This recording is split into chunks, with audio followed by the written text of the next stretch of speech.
Espace Guinée, voilà, Moussa Moïsila. Oui, mais, Monsieur le Président de l'UFDG, vous avez suivi tout ce qui s'est passé au lendemain de la présidentielle du 18 octobre. Le pays qui renoue avec les violences, ces violences qui continuent avec son bilan très macabre. Alors aujourd'hui, quel message, au-delà de ce que vous avez déjà fait sur Twitter, quel message vous avez à lancer au peuple de Guinée qui nous écoute? D'abord, je voudrais exprimer ma solidarité à tous ceux qui sont victimes de ces exactions et présenter mes condoléances à tous ceux qui ont perdu des proches. Il faut expliquer objectivement l'origine de ces violences. Je crois qu'Alpha Condé, en décidant de faire un hold-up électoral lors de ces élections, a décidé d'engager une dynamique, une vaste campagne d'intimidation et de violence en même temps pour faire accepter son hold-up électoral. Je rappelle que pour une fois, l'UFDG a investi suffisamment dans la surveillance des bureaux de vote. Nous avons recruté et mobilisé 30 000 jeunes, la plupart des diplômés sans emploi. Nous les avons déployés dans les 15 000 bureaux de vote.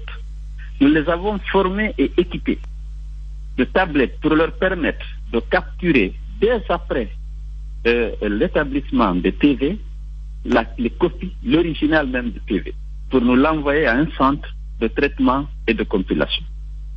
Si bien que le lundi matin, nous avions tous les résultats des PV dressés à l'issue du dépouillement dans les bureaux de vote.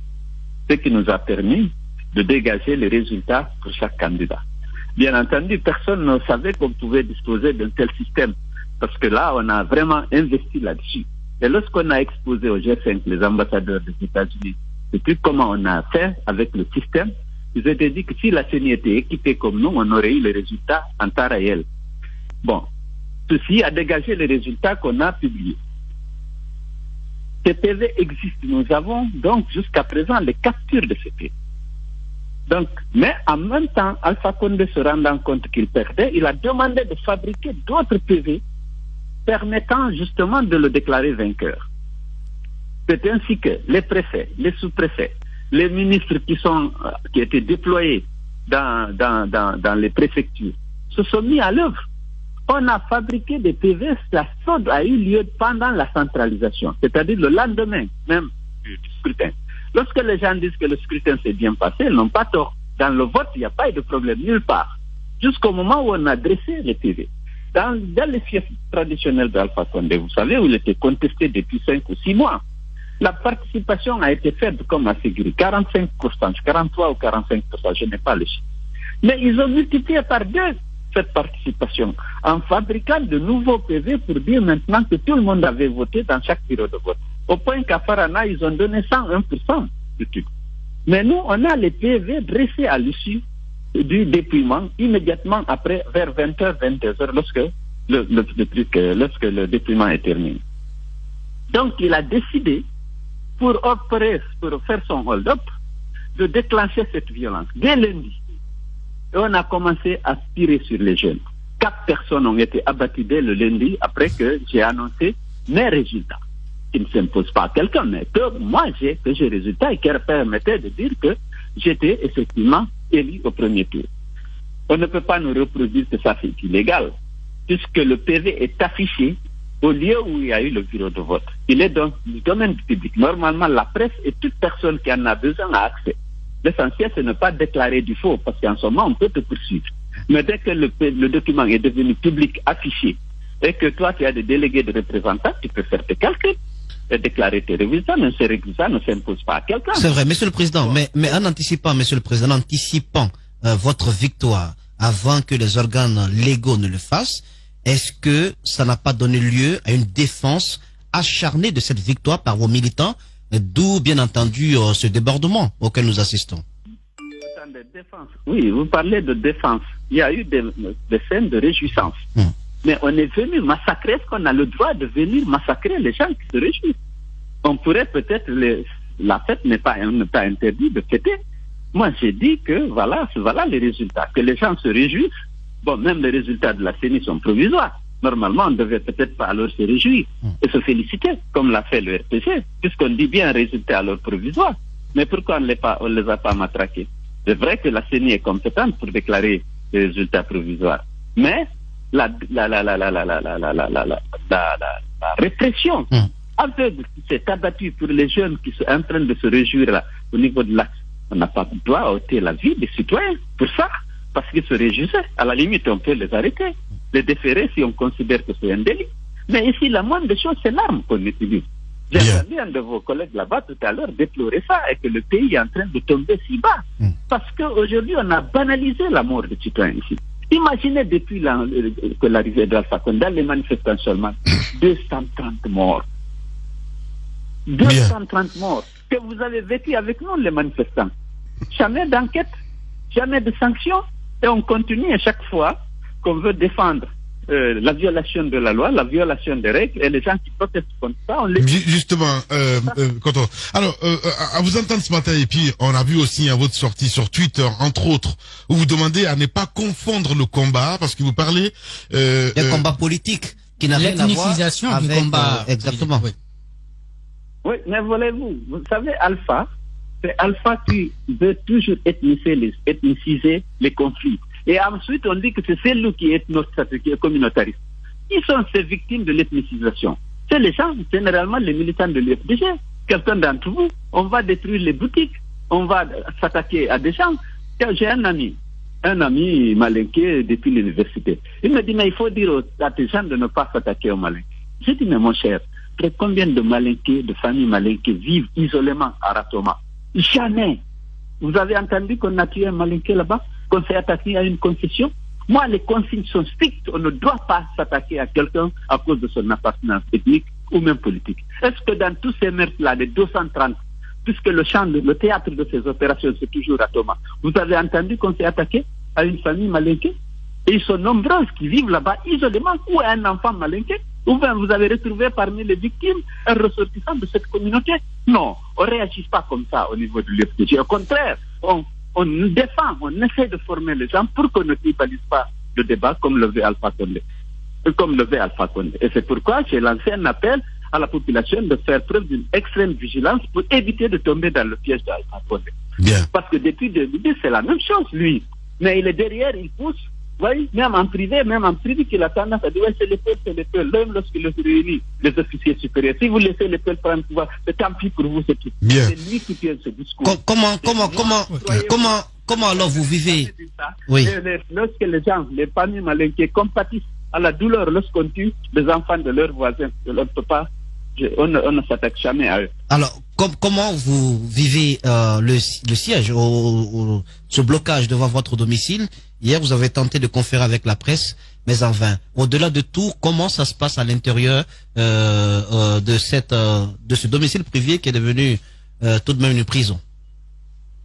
Bon, vous savez, j'ai dit qu'Alpha Condé, pour faire passer son hold-up, a déclenché une violence, ma séquestration. Le siège de mon bureau, le fait que les policiers, les gendarmes et l'armée soient venus dans mon bureau pour emporter tous les équipements et beaucoup d'archives et de mettre le siège aussi devant le bureau et siège fait partie justement de cette campagne d'intimidation et de violence qu'elle a décidé de déclencher contre le vrai vainqueur et ses partisans. C'est ça le problème. Et donc je suis séquestré, mais il n'y a aucune loi. Monsieur le Président, au vu du chaos ambiant et de ce qui se passe aujourd'hui dans le pays, dans quel état d'esprit êtes-vous? Je suis frustré pour l'injustice dont je suis l'objet, mais surtout dont les partisans sont l'objet, qui sont assassinés, abattus froidement. Et certains, les boutiques sont détruites, vandalisées, les concessions sont brûlées, parce que simplement la consigne a été donnée dans le cadre de l'ethnicisation du problème. À Massanta, à Zirekore, à Kisidougou, on a visé des boutiques de gens. Mais c'est Alpha ça. Il reste derrière, il essaie de tirer un bénéfice politique en opposant nos communautés. Moi, je suis séquestré. Bien. Depuis mardi, oui. Personne ne peut sortir de ma maison. Personne ne peut y entrer. Vous avez les journalistes qui étaient venus hier pour répondre à mon invitation on payait les frais. On fait les frais de ça, de cette séquestration. Dans Comment cette... pouvez-vous justifier cette séquestration? Justement, vous condamnez les violences. Quand on a vu aussi des agents en uniforme, Koto, qui ont été tués dans des conditions inimaginables. Est-ce que je condamne toutes les tueries. Mais je condamne toutes les tueries. C'est des Guinéens. J'ai parlé de nos frères guinéens qui sont dans les forces de défense et de sécurité. Ce ne sont pas toujours des criminels, c'est le pouvoir politique qui a fait des instruments pour commettre des crimes. Parce que non seulement les crimes ne sont pas sanctionnés, mais parce qu'on inculque la haine et la volonté, on inculque la haine et on leur demande d'agir comme ça, de réprimer par tous les moyens. C'est ça. Je condamne et je présente mes condoléances aux familles de ces gendarmes qui sont des compatriotes qui n'auraient pas dû perdre la vie à l'occasion de ces manifestations. Alors, quel appel à l'endroit de ces jeunes qui, quelquefois, malgré le fait que les quartiers soient assiégés par les agents de maintien d'ordre, continuent quand même à résister? Quel appel à leur endroit, quel message de paix à leur endroit, mais aussi vous avez donné vos résultats, mais malgré tout, il faut reconnaître aujourd'hui que la CENI reste la seule voie officielle et légale pour proclamer les résultats du scrutin. Qu'est-ce qui va se passer les jours à venir? Est-ce que vous allez saisir la Cour constitutionnelle? À quoi doit-on s'attendre? Beaucoup de questions dans votre intervention. D'abord, moi j'encourage, je félicite les jeunes pour leur résistance aux agressions dont ils sont l'objet de la part des forces de défense et de sécurité qui devaient assurer leur sécurité, mais qui sont devenues la principale source d'insécurité pour notre peuple. Je les encourage à résister et à défendre leur victoire, parce que c'est la plupart d'entre eux, c'est des gens qui ont voté. On ne peut pas se fier à cette CENI aux ordres, ni à cette Cour constitutionnelle. Donc, comme je l'ai dit tantôt, je ne me fais pas d'illusions. Cette Cour constitutionnelle sera incapable de prononcer des résultats en dehors de ceux voulus par Alpha Condé. Vous le savez, le maître Khalifa est parti. Elle a été débarquée de cette Cour en raison justement de sa volonté d'indépendance, et je ne vois pas cette Cour prononcer de résultats différents de ceux voulus par Alpha Condé, tout comme la CENI. Mais ceci dit, jugerai de tous les moyens légaux pour faire prévaloir la vérité des urnes qui m'a donné vainqueur avec 53,84%. Merci beaucoup. Donc, voilà. Merci beaucoup, Ella Seloudana Diallo, il faut le rappeler, président de l'UFDG en direct ce matin chez les GD sur Radio Espace Guinée. Oui. J'avais quand même une question. C'est par rapport, bien entendu, à la saisie de la Cour constitutionnelle. Et puis derrière, il y a cette mission, je crois, de la CEDEAO, des Nations Unies, qui arrive en Guinée. Et est-ce que, du côté de l'UFDG, on se montre ouvert à si vous voulez, à un dialogue possible? Ils m'ont contacté déjà pour me rencontrer. Ils voulaient venir à 10 heures chez moi ici. Je leur ai dit que je ne pouvais pas les voir parce que je ne peux recevoir personne et je ne peux pas sortir d'ici. Ils ont dit qu'ils vont s'arranger.